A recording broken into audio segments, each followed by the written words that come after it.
Serial सरू में अब कहानी लेने वाली है जबरदस्त मोड़। अनिका ने सरू के खिलाफ अपनी सबसे खतरनाक चाल चल दी है। वह वसीयत के असली कागज और सारे सबूत जलाने की तैयारी कर रही है। उन कागजों में साफ साफ लिखा हुआ है कि सरू ही इस घर की बड़ी बेटी और सरस्वती बजाज की असली वारिस है। अगर ये सबूत नष्ट हो जाते तो हमेशा के लिए सरू की सच्चाई दब जाती और अनिका आसानी से इस घर और प्रॉपर्टी पर हक जमा लेती।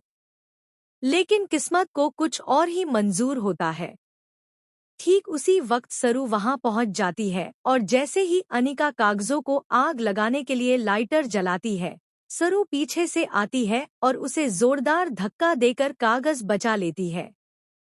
अनिका के हाथ से लाइटर छूट जाता है और उसकी पूरी चाल नाकाम हो जाती है। सरू गुस्से से भरी हुई कहती है, अनिका, तुम्हारी हिम्मत कैसे हुई मेरे कमरे से जाकर कागज चुराने की? क्या तुम इतना गिर सकती हो कि सच को मिटाने के लिए सबूत ही जला दो? अब सरू को साफ साफ समझ आ चुका है कि अनिका किसी भी हद तक जा सकती है। उसे एहसास हो गया है कि अनिका सिर्फ चालाक ही नहीं बल्कि खतरनाक भी है।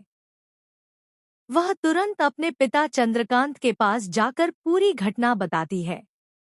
सरू कहती है, पापा, अनिका ने आज वसीयत के असली कागज जलाने की कोशिश की। अगर मैं समय पर न पहुंचती तो सबूत हमेशा के लिए खत्म हो जाते। यह सुनकर चंद्रकांत भी गुस्से में भर जाते हैं, लेकिन वो सरू को संभालते हुए कहते हैं, बेटा, हमें हर कदम बहुत संभल कर उठाना होगा। अनिका अकेली नहीं है। उसके पीछे उसकी नानी और उसकी माँ भी हैं।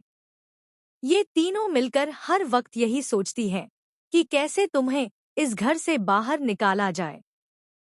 उनके दिमाग में दिन रात सिर्फ यही चलता है कि सरू को इस परिवार से अलग कैसे कर दिया जाए। इसलिए हमें धैर्य से काम लेना होगा। सरू अब ठान लेती है कि वो खुद को और मजबूत बनाएगी और अनिका को उसी की चालों में फंसाकर सबक सिखाएगी। अगली सुबह सरू अनिका से सख्ती से कहती है, आज से अगले 24 घंटे तुम्हें किचन का सारा काम करना होगा। सबके लिए खाना तुम्हें ही बनाना होगा। यह सुनकर अनिका हक्की बक्की रह जाती है। वह चिढ़कर कहती है, क्या? मैं ऐसा बिल्कुल नहीं करूंगी। तुम मुझे मजबूर नहीं कर सकती। लेकिन सरू दृढ़ता से जवाब देती है, अगर तुमने काम नहीं किया तो तुम्हें खाना भी नहीं मिलेगा। घर में सभी लोग खाना खाएंगे, लेकिन तुम्हारे लिए एक निवाला भी नहीं बनेगा। अनिका गुस्से से तिलमिला उठती है। वह सोचती है कि सरू किस हक से उस पर हुक्म चला रही है, मगर मजबूरी में उसे किचन का काम करना पड़ता है।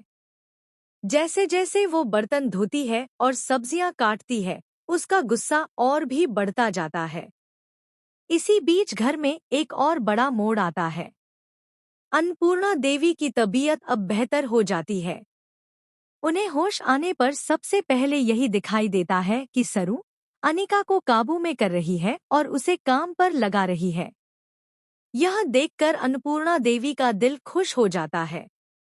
उन्हें लगता है कि सरू सच में बड़ी बहन की तरह अपनी छोटी बहन को सुधारने की कोशिश कर रही है। उनके मन में सरू की छवि